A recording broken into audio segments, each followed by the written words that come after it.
Hi. Hello. Matangay din pala. Isang mapagpalang hapon sa bawat isa sa atin. Pasalamat po tayo sa Diyos at ipinagkaloob niya po sa oras na ito tayo'y pagsamasamahin sa lugar na ito. Bagamat ang lahat ng tao sa ating paligid ay abalang-abala. Ang mga iyahan at mamaya. Pero tayo, una nating binigyan ng pansin yung paghahanda ng ating nag-iisang kaluluwa. Walang iba ang dalhin natin sa templo at makinig tayo ng tinatawag na aral ng Diyos na siyang tinatay ng buhay na pinakakailangan ng ating kaluluwa upang tayo'y patuloy na mabuhay dito sa ibabaw ng lupa. Yung pagkain material, sabi nga, napapanis, ay hangganan. Pero yung pinahalaga natin ngayon, spiritual, hindi napapanis. Hanggang sa ikalawang buhay, mapapakinabangan natin. Meron po tayo ngayong mga sitas sa oras na ito. Ang una po ayon sa sulat ni San Pablo sa mga taga-Galacia, sa Kapitulo 3, versikulo 19 hanggang sa 29. Ang sabi po'y ganito, ano nga ang kabuluhan ng kautusan? Itinagdag dahil sa mga pagsalangsan hanggang sa pumarito ang binhi na siyang pinangakuan at ito'y iniutos sa pamamagitan ng mga anghel sa kamay ng isang tagapamagitan. Ngayon, ang isang tagapamagitan ay hindi tagapamagitan ng iisa, datapwat ang Diyos ay iisa. Ngayon po, kung pag-aralan natin, ano nga ba ang kabuluhan ng kautusan? Kung maalala natin, ang unang nilikha ng Diyos, si Adam. Ang lahat ay itinagubilin sa kanya ng Ama.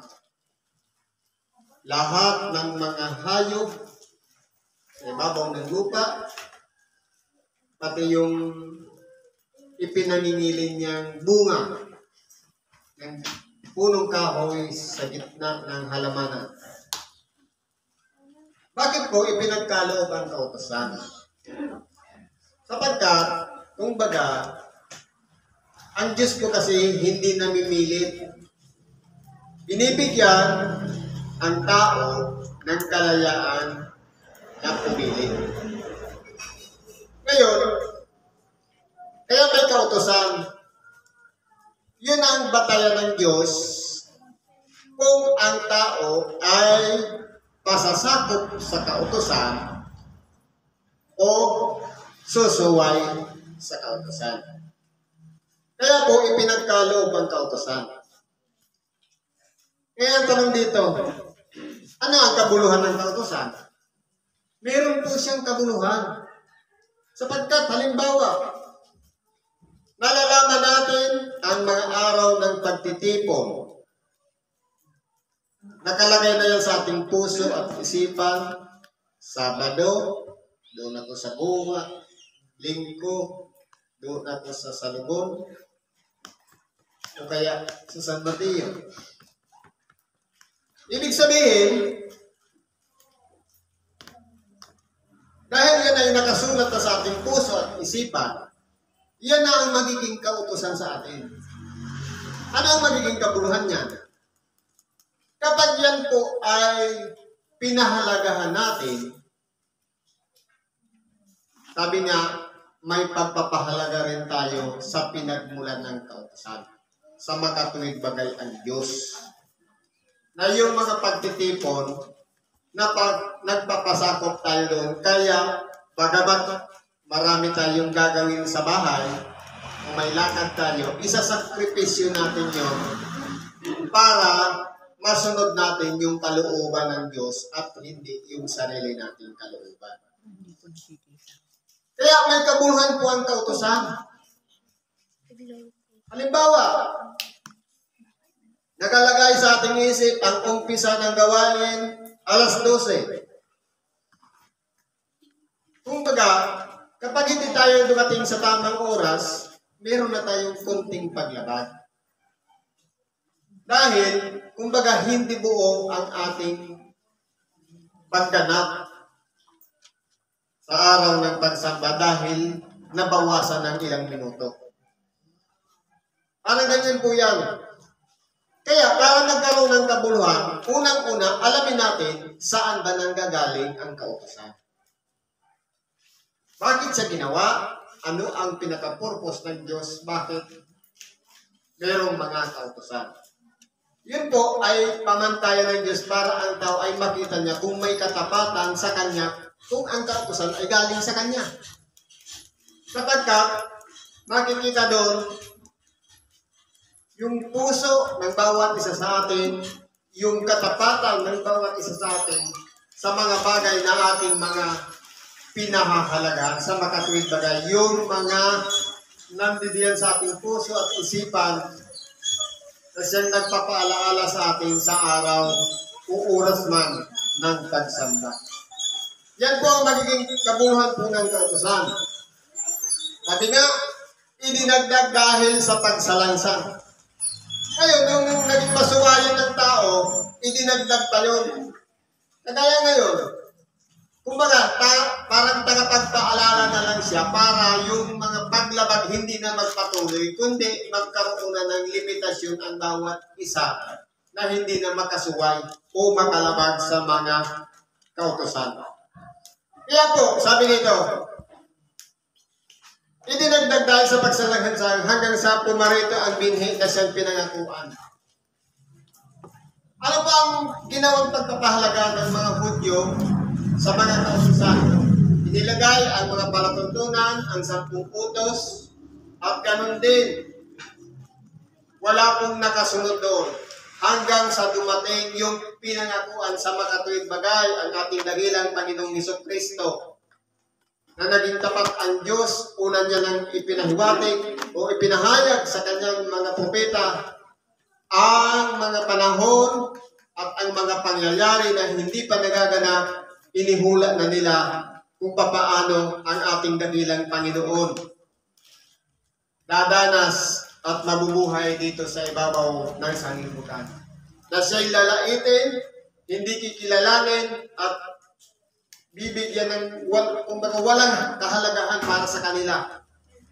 Ang binhi, walang ibang ating dakilang Panginoong Hesukristo. Hanggang ngayon, hindi po nila kinikilala ang binhing yaon. At kumbaga, nasa pag-aantay pa sila ng binhing darating sa makatuwid bagay, ang Mesiyas na dumaan na sa kanila na kanilang ipinapako sa krus at ibinilad sa kahihiyan. Kaya po, yan ang nangyari. Ang kautusan nga baga ay laban sa mga pangako ng Diyos. Pag-aralan po natin. Ang kautusan ba ay tumututol doon sa mga plano ng Diyos o sa mga pangako ng Diyos? Hindi po. Bagkus yung kautusan pa na ang naging paraan para ang tao ay manatili sa Diyos. Hanggang sa dumating yung pangako, yung pagsilang ng bugtong na anak ng Diyos, ang mga tao no merong nagbabasa ng mga kautusan, ng mga kasulatan, ang iba napagkilala nila na yun na yung Kristo nasa harapan nila. Pero yung iba, itinatanggi pa rin nila na yun na yung Kristo. Kaya hindi po siya labag. Sabi nito, huwag na ang nangyari, sapagkat kung ibinigay sana ang isang kautosang may kapangyarihang magbigay buhay, tunay nga ang katwiran sana ay naging dahil sa kautosan. Kaya kung pag-aralan po natin, ang kautosan, inilagay dyan mga dapat na sundin ng mga tao. Halimbawa, sa 10 utos, narin dyan, huwag kang papatay. Ibig sabihin, kapag pumatay tayo, ang tawag dyan, pagsalansal o kaya kasalanan.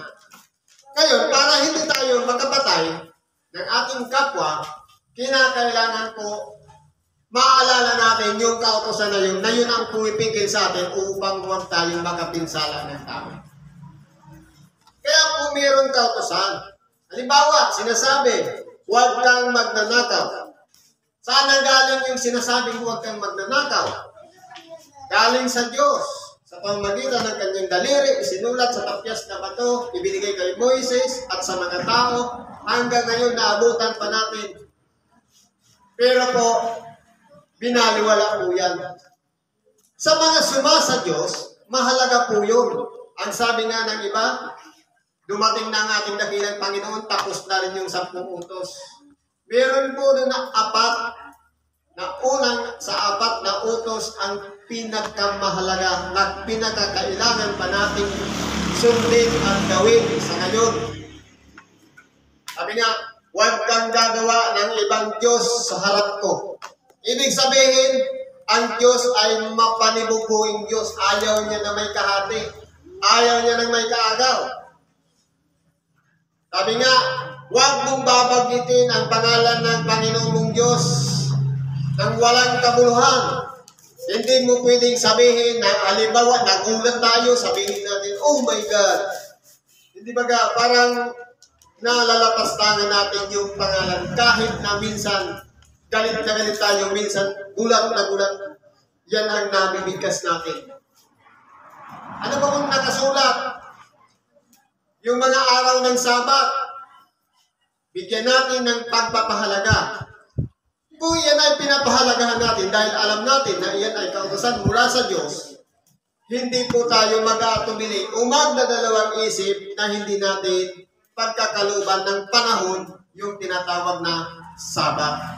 Kaya po tayo'y nagsisimba, sinasanay natin ang ating sarili sa bawat araw ng pagsama naroon tayo sapagkat yun na yung pinakakautosan sa atin, walang iba ang sumunod tayo doon sa mga nauunawaan natin na ang kautosan yan ay hindi naman para sa sarili naman ng Diyos, kundi para sa mga tao upang sa ganun tayo ay mahikayat at makaunawa na mahal tayo ng Diyos kaya binigyan tayo ng mga kautosan. Kaya po, kung yan po ay pinapahalagahan natin, ibig sabihin, pinapahalagahan din natin yung pinanggalingan ng kautosan. Ano ba kung sabi dito? Sapagkat, kung ibinigay sana ang isang kautosan, may kapangyarihan magbigay buhay. Halimbawa, kung ibinigay sana kaagad yung kapangyarihan magbigay buhay, kung nauna yung si Jesucristo at hindi muna nasunod yung kalooban na una, kung nabaliktad, halimbawa, hindi ba kayo binigay ang kautosan kung mga palatuntunan laban sa mga tao na nagkakasala. Halimbawa, kapag nakabulag ng mata, yung nakabulag, bubulagin din yung mata. Kapag nakapilay, pipilayin din. Kapag nakapatay, papatayin din. Ganyan po. Sabi nga, mata sa mata at ngipin sa ngipin. Noon.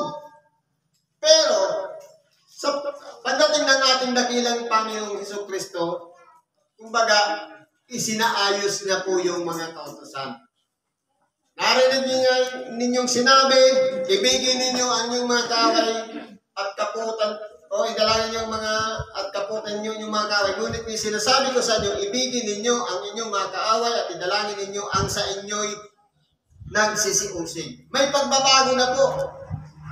Sa pagkatuwid, kumbaga, dati may katigasan tayo sa pagsunod, pagkaaway, kaaway talaga, pagkaibigan, kaibigan. Pagdating ng ating dakilang Panginoon, dahil siya po ang nagbibigay buhay sa makatuwid. Kung kaaway man yan, may tsansa pa na ibigin natin. Iibigin natin sa pamamagitan ng pagbibigay natin ng pagpapahalaga sa kanila, na idalangin natin yung mga taong nagagalit sa atin, naiinis sa atin, o tinutuya tayo sapagkat sila'y tao rin na nangangailangan din mabuksan ang kanilang saradong isipan upang sa ganun mapagkilala nila na ang kanilang mga ginagawa ay kasalanan, labag sa kalooban ng Diyos.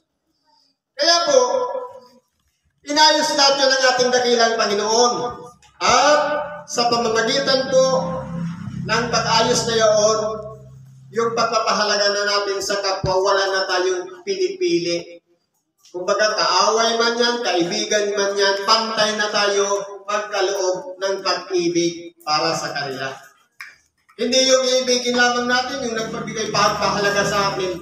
Yung hindi tayo binabati, hindi na rin natin babati. Dati po yun. Pero ngayon, si away man yan o kabati, pantay po ang pakikitungo natin sa kanila.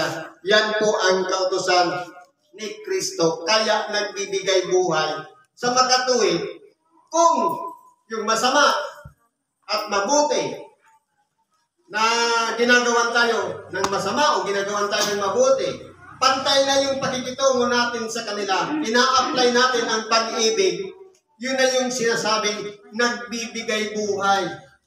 Sapagkat kung halimbawa babati lang natin, yung binabati natin, yung kaaway tayo, kaaway din natin, pag meron pa tayong natitirang kaaway, yun po yung magiging dahilan, hindi tayo makakasama doon sa buhay na walang hanggan. Sapagkat namimili pa tayo. Pagdating ng ating dakilang Panginoon, wala na pong pamimili, pantay na lahat. Pinauulanan ang masama at mabuti. Nagbibigay sa mga suwail at ganun din sa mga tagasunod. Pantay po magbigay ng pinapaulanan nila. Hindi po namimili ang Diyos. Tao lang po ang may pamantayan na namimili. Kaya tinuturuan tayo sa pamamagitan ng mga aral ng ating dakilang Panginoon na naway mabago ng ating pamantayan. Isa puso natin, unang-una ang pagmamahal sa ating kapwa o tinatawag na pag-ibig. Pahalagahan natin ang bawat isa. At yun na yung paraan upang makapagbigay buhay tayo o pag-asa para sa kanila na sila'y magbago rin at sumunod sa kalooban ng Diyos. Tunay nga ang katwiran, sana ay naging dahil sa kautusan. Kaya po kung titingnan natin, mga kapatid, ang pagsunod sa mga kautusan, pag hindi ka masuwayin, ang tawag doon, matuwid. Pero kulang ka po yun. Kinakailangan talaga sa oras na dumating o tinanggap natin si Kristo, hindi po sa pamamagitan ng haba ng ating paglilingkod. Matagal na akong kilala ko si Kristo. Matagal na akong pasamba. Matagal na akong mananampalataya. Hindi na po yun yung pinagbabatayan ngayon. Ang pinagbabatayan po ngayon, walang iba, yung kinahabagan tayo ng Diyos sa kabila ng kawalan na hindi pa tayo nagkakaunawa, nanampalataya lamang tayo sa Kanya, hindi natin siya nakita o nakilala, at pinagkalooban niya tayo ng habag na tawagin mula sa isang kalagayan na isang alipin, itinuring na tayong anak. Kumbaga, sabi nga, hindi nalalaman ng kanyang alipin ang ginagawa ng kanyang Panginoon. Dahil tinawag na tayong mga anak, makikilala na natin kung sino ang ating Ama. Kaya hindi po natin pwedeng sabihin na magmamalaki tayo, baka matulad tayo doon sa mga Parisiyo na ipinakikilala nila ang kanilang Ama, pero na hindi po sila hindi po maipagkakaila para sa kanila na sinabi ng ating dakilang Panginoon, Diablo ang iyong ama. Sapagkat dahil sa kanilang mga masasamang gawa.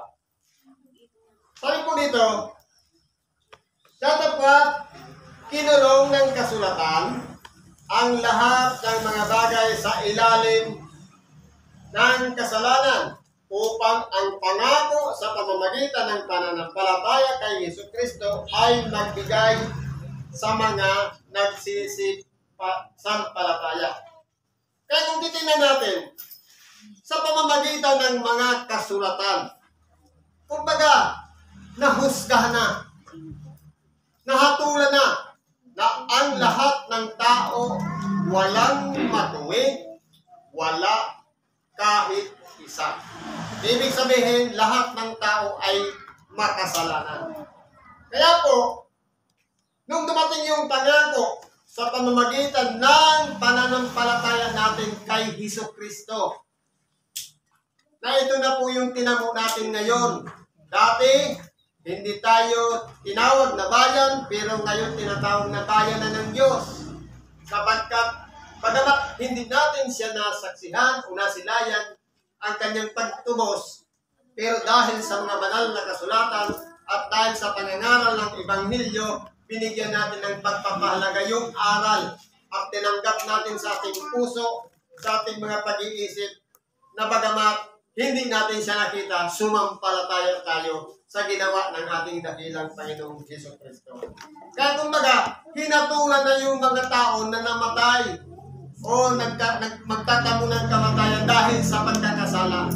Pero dahil sa pangako ng Diyos, tayo kinahabagan, nagkaroon tayo ng pag-asa na hindi tayo hahatulan dahil sa habag ng Diyos, meron na tayong pag-asa doon sa tinatawag na pangako ng Diyos, ang buhay na walang hanggan. Kaya po, huwag po natin naalisin sa ating sarili yung pananampalatayang yaon kung paano tayo tinawag ng Diyos sa kalagayan na tayo'y nagmula sa isang pagiging makasalanan, tayo ay nagmula sa isang taong mahina, may karamdaman marupok, pero sa pamamagitan ng pakikinig natin ng salita ng Diyos, hinubog tayo at tinuruan tayong maging matuwid mula nang kilalanin natin si Kristo at ang kanyang mga aral at kikilalanin din tayo ni Kristo bilang kanyang lingkod o tagasunod pagdating ng panahon. Kaya ngayon nga malalaman na natin yan sapagkat ang taong sumusunod sa kalooban ng Diyos, nandiyan naman ang kalaban ng Diyos, palaging nakabantay sa bawat isa sa atin upang tayo'y kumbaga ma-divert ang ating pagsunod sa halip na sumunod sa Diyos. Iwanan na natin ang araw ng pagsamba o pakikinig ng Ebanghelyo. Kaya nandyan palagi, sinasamayan yan. Sabi nga, kung saan may devotion, naroon ang tentasyon. Kaya kung yung mga hindi kinikilala si Kristo, kapanalig na yun ang kalaban ni Kristo. Anong pakialam pa nun ng kalaban? Wala na, kanya na yun. Pero yung nakay Kristo, nandun naman si Satanas para bawiin niya, para makuha niya muli, para huwag nang sumampalataya kay Kristo. Ganyan po ang kompetisyon dito, parang politika. Ngunit, bago dumating ang pananampalataya, ay nabibilanggo tayo sa ilalim ng kautusan. Totoo po, nung hindi pa ipinapanganak si Kristo, nung hindi pa siya ipinapapakok sa krus, nabibilanggo pa sa kautusan. Sa makatuwid, kapag ang tao ay may pagkakasala, kung ano yung mga palatuntunan at mga kahatulan, yun ang susundin ng tao. Halimbawa, sa bawat pagkakasala, meron kang hayop na pipiliin para iyong ialay, pantubos ng bawat kasalanan ginawa. Pero po, nung minsan lamang pumasok sa dakong kabanal-banalan ang ating dakilang Panginoong Jesucristo na tinubos tayo sa pamamagitan ng kanyang dugo, ito na po yung pinakamahalaga na ang gagawin na lang natin pagsampalataya sa kanyang ginawa. Wala na po tayong ibang gagawin na hain at handog na susunugin para sa ating mga pagkakasala, kundi yun na yung handog na minsan lamang ginawa ng ating dakilang Panginoon. Ikukunik lang natin ang ating sarili sa pamamagitan ng pananampalataya doon sa kanyang pag-aalay ng kanyang buhay. Hindi na hayop, tao na, dugo na ng bugtong na anak ng Diyos ang kanyang inalay para sa bawat isa sa atin. Kaya po, sabi dito, ano pa ang kautusan ay siyang naging tagapagturo natin. Naging guide po siya, yung kautusan. Dahil, sasabihin ng ibang tao, noon ka nga, nung kautusan pa, wala pa si Kristo, kumbaga, ang Diyos, napakatapang. Kumbaga, mahigpit. Sa totoo lang, mahigpit naman talaga ang Diyos. Dahil, mapanibubuhin nga niya, ayaw niya ng may kaagaw. Kaya kahit na anong gawa nating pagkakasala o mga paglabag, mayroong taong susubuin para tayo hikayatin muli para sa pagsisisi at pagbalik loob nang sa ganun huwag tayong mapahiwalay sa Diyos. Meron siyang gagamitin. Halimbawa, tinatabangan na tayo magsamba. Mayroong taong susubuin dyan, dapuan mo para ipanin na kinakailangan magbalik na muli sa araw ng pagsamba. May gagamitin siyang tao. Kaya po, sa bawat isa sa atin na kinikilala na ng Diyos, hindi na po tayo nasa ilalim ng kautusan, kundi siya ang naging tagapagturo natin sapagkat hindi po ginawa ang kautusan para salansangin ang mga kalooban ng Diyos. Ginawa siya upang maging tagapagturo sa atin na walang iba, maikunik tayo doon sa kautusan na pinanggalingan ng 10 utos at doon sa kanyang bugtong na anak na walang iba na siyang kinikilala nating Kristo o tagapamagitan ng tao sa Ama. Kaya po, naging tagapagturo siya para sa atin, para ihatid sa atin si Kristo na walang iba. Itinuro niya yung tama kung ano talaga ang dapat na lalakaran ng tao sa pamamagitan ng magaan na wala nang iba. Hindi na tayo magsasakripisyo pa, maghahanap ng iaalay ng mga buhay na hayop para sa sarili nating kasalanan, kundi dinipahan na tayo. Yung dipa niya para sa lahat na yun. Datapwat, ngayong dumating na ang pananampalataya, ay wala na tayo sa ilalim ng tagapagturo. Ibig sabihin, may panahon. Kung may kautusan pa, siya ang naging tagapagturo. Pero nung pagdating na ng ating dakilang Panginoong Jesucristo, ang aplikasyon hindi na yung pagsunod doon sa kautusan, kundi pananampalataya na doon sa ginawa ni Kristo. Kaya, hindi na may panahon yung pagsunod sa kautusan, may panahon yung pagpapasakop kay Kristo sa pamamagitan ng pananampalataya. Ngayon, nandun na tayo kay Kristo.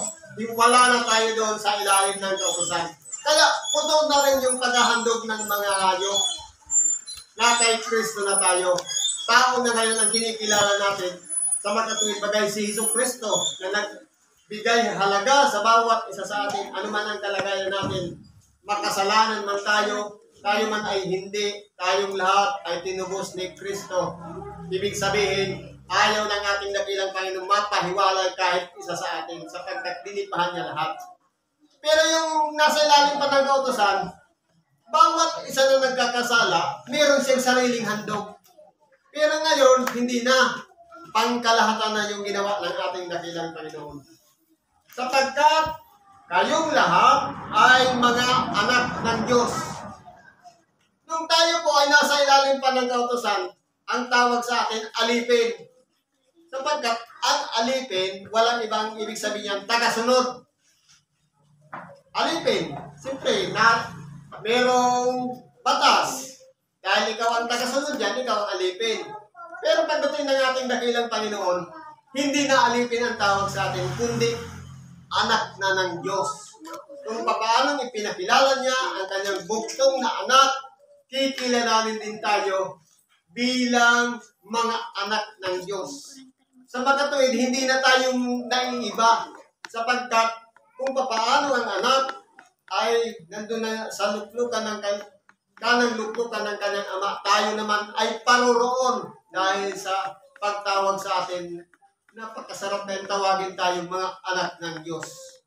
Pero dapat sumasangayon naman yung mga gawa natin ayon sa ginawa ng ating dakilang Panginoon na tagasunod, hindi na masuwayin, kundi may katapatan na sa bawat araw, oras, o bawat ginagawa natin sa panahon, sa araw-araw, palagi natin idinudulog sa Diyos at hinihingi natin ng tawad ang lahat ng ating mga pagkukulang o pagkakasala. At patuloy tayong nakikinig ng Ebanghelyo para tayong dalisayin, linisin ang ating kalooban at diwa upang sa ganun, magbigyan din natin ng pagpapalaga yung pagtawag sa atin na anak ng Diyos. Sapagkat kayong lahat ay mga anak ng Diyos sa pamamagitan ng pananampalataya kay Jesucristo. Nung nanampalataya tayo kay Jesucristo, yun na yung palatandaan na tayo'y anak ng Diyos.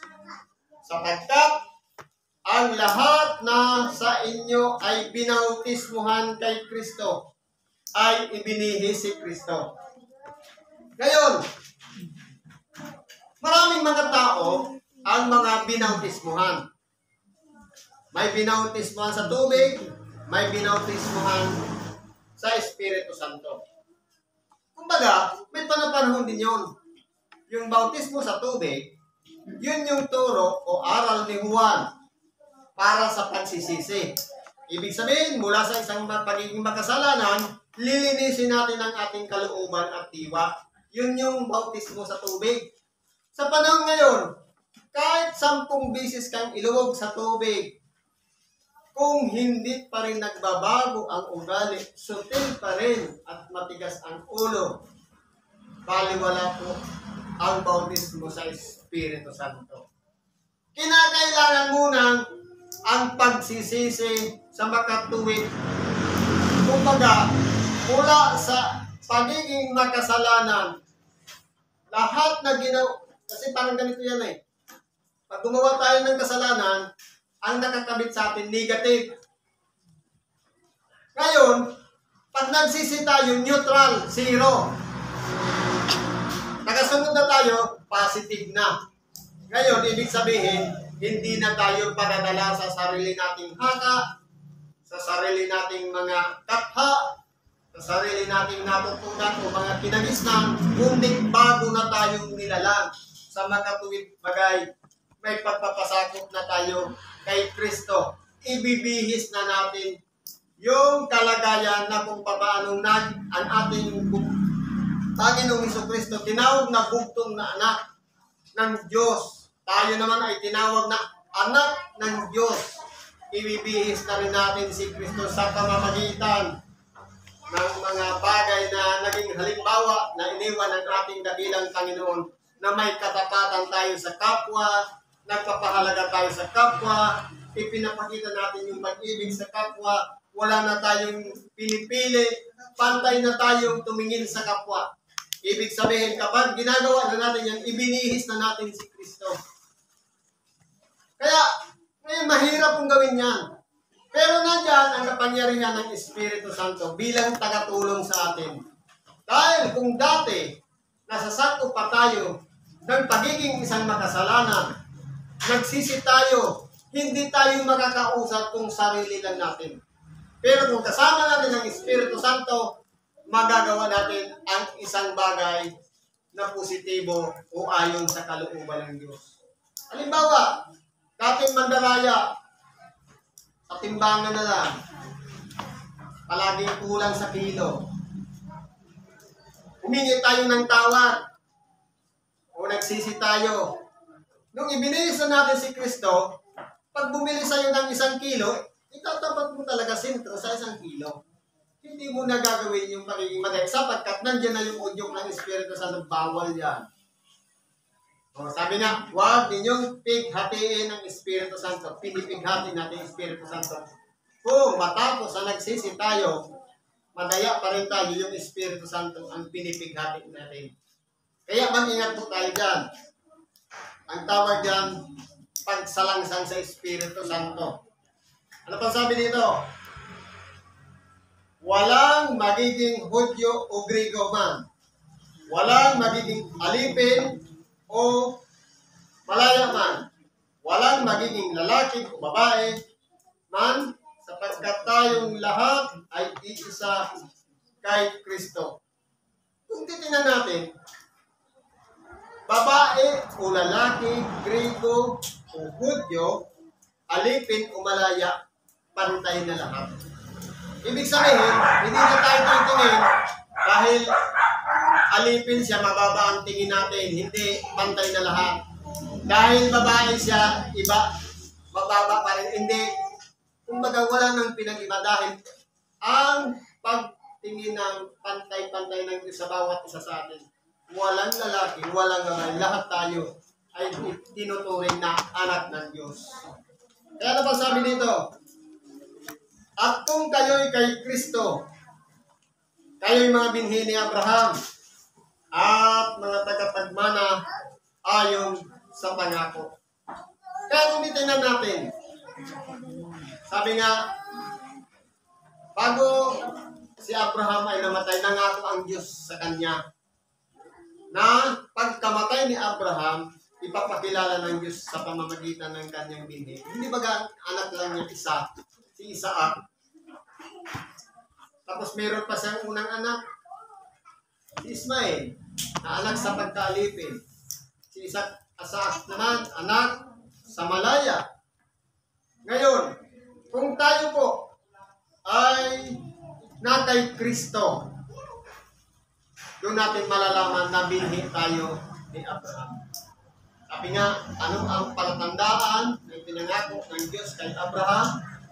Walang iba yung tinatawag na pagtutuli.